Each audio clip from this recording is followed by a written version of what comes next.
22% పేదలున్న తెలంగాణలో 22% పేదరికం పేదలున్న తెలంగాణను ఇవాళ మేము దిగిపోయే నాటికి కేవలం 5.8% తగ్గించి గణనీయంగా భారతదేశంలో ఎక్కడా లేనంత పురోగతి సాధించిన రాష్ట్రం తెలంగాణ అని చెప్పి గర్వంగా ఇవాళ నేను మీ ముందు చెప్తా ఉన్నాను. అందుకే చెప్తా ఉన్నాను, Telangana is the most successful state of India in the first decade of it's formation.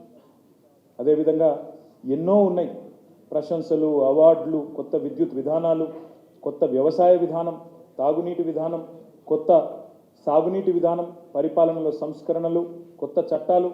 దేశానికే దిక్సూచిగా పాలనలో మారింది తెలంగాణ. దేశానికే తెలంగాణ ఆచరిస్తుంది, దేశం అనుసరిస్తుంది అనే స్థాయికి తెలంగాణ మరి చేరుకున్న విషయం కూడా నేను మీకు గుర్తు చేస్తా ఉన్నాను. ఇక్కడ మిత్రులు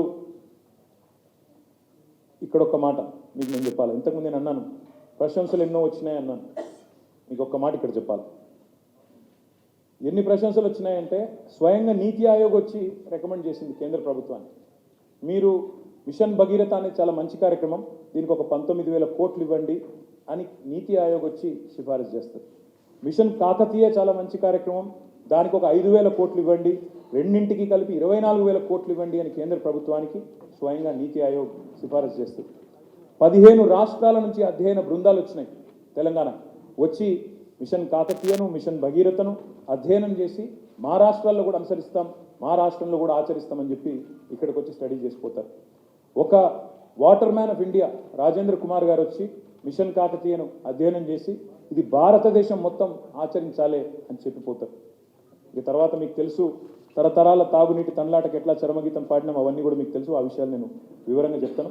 అయితే ఇక ఇక్కడికి వస్తే అసలు విషయానికి వస్తే నిన్నగాక మొన్న దయచేసి ఇది అందరూ కూడా ఫోకస్ చేయాలని ఒకసారి వివరంగా వినాలని చెప్పి కూడా నేను విజ్ఞప్తి చేస్తా ఉన్నా. ముఖ్యంగా మిత్రులను కోరుతా ఉన్నా.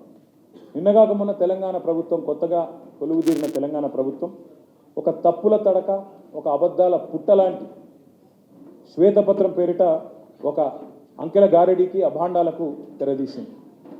అప్పుల పేరుతో అభాండాలు వేసే ప్రయత్నం చేసింది.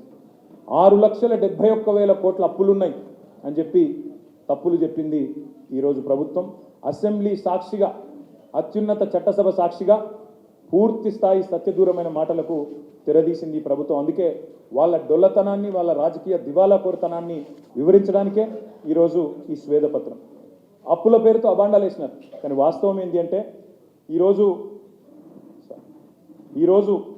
తెలంగాణ అప్పులు వాస్తవికంగా ఎంత, వాళ్ళు చెప్పిన లెక్క ప్రకారమే 3 లక్షల, వాళ్ళ శ్వేతపత్రంలో చెప్పారు FRBM పరిమితిలో ఉన్న అప్పులు కేవలం 3,89,673 కోట్లు. అందులో వాళ్ళ ప్రభుత్వం మాకు ఇచ్చిపోయిన అప్పులు, పాత అప్పు ఆనాడు 2013-14లో వాళ్ళు దిగిపోయే నాటికి ఉన్న అప్పులు 72,658 కోట్లు. ఇక్కడ ఒక్క మాట కీలకం, దయచేసి మీరు దయచేసి నేను మిమ్మల్ని కోరేది ఇక్కడ, దయచేసి మీ అందరిని కూడా ప్రార్థించేది ఇక్కడ ఇంపార్టెంట్ పాయింట్ ఏంటంటే మాకు 2013-14లో ఇచ్చింది, వాళ్ళు ఇచ్చిపోయింది 72,658 కోట్లు.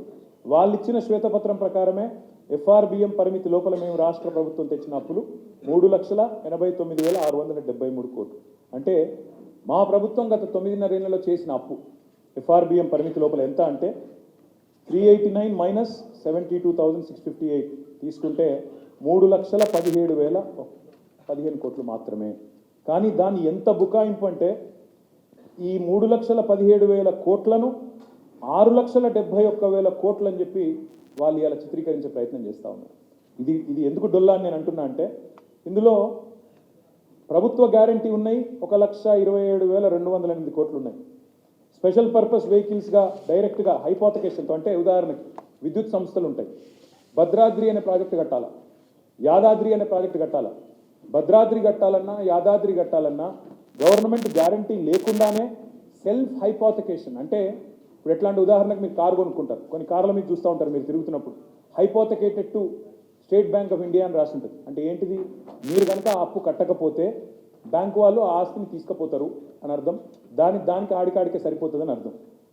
ప్రభుత్వ గ్యారంటీ ఉన్నవి 1,27,000 కోట్లు అయితే, ప్రభుత్వ హామీ లేని రుణాలు 59,000 కోట్లు అయితే, స్పెషల్ పర్పస్ వెహికల్స్ 1,18,557 కోట్లు అయితే, ఈ మూడింటిని కూడా కలిపి ఈ 389కి కలిపి మొత్తం 6,71,000 కోట్లుగా చూపెట్టే ప్రయత్నం, ఒక దివాలాకోరు ప్రయత్నం ఈ ప్రభుత్వం చేస్తాం. నేను రాష్ట్ర ప్రజలకు చెప్పేది ఏమంటే, మేము మొన్న డిసెంబర్ 3 నాడు దిగిపోయే నాటికి రాష్ట్రం మీద ఉన్న మేము తీసుకొచ్చిన నిధుల కూర్పు, తెలంగాణ వేరే రాష్ట్రాల్లో విదేశాల్లో ఉన్నారు, వాళ్ళు బాగానే సెటిల్ అవుతున్నారు. తెలంగాణలో కూడా ప్రభుత్వాలు మారాయి కానీ ఎక్కడ కూడా అభివృద్ధి నిరోధించలేదు. ఆ రోజు నేను చూపించిన దారి ఏదైతే ఫౌండేషన్ వేసామో దాన్ని కొనసాగించే పరిస్థితికి వచ్చారో దానికి గర్వపడుతున్నా. ఇక్కడేమైంది? అమరావతి మొత్తం పోయిందా లేదా? ఎన్ని లక్షల కోట్ల రూపాయల ఆస్తి విధ్వంసం అయిపోయిందో ఒక్కసారి మీరు ఆలోచించండి. ఇంకా 3 నెలలు ఇంటికి పోతాడు. ఇప్పుడు విశాఖపట్నానికి రాజధాని మార్చేస్తాడంట.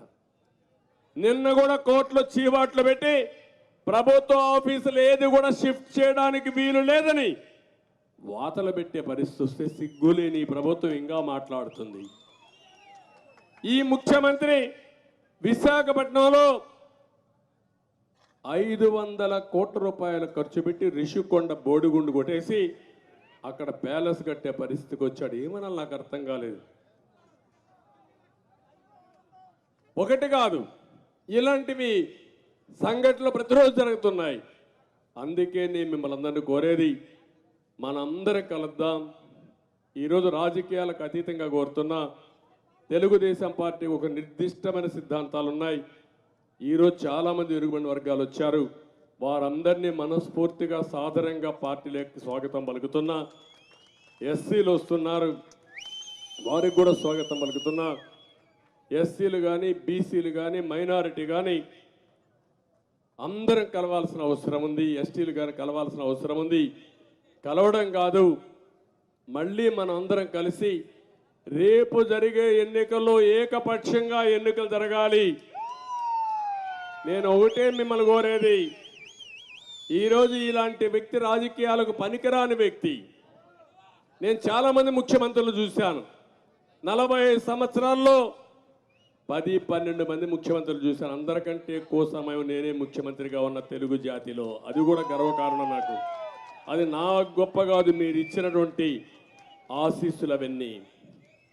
కానీ ప్రతి నిమిషం నేను ఆలోచించాను, బాధ్యతగా ప్రవర్తించాను.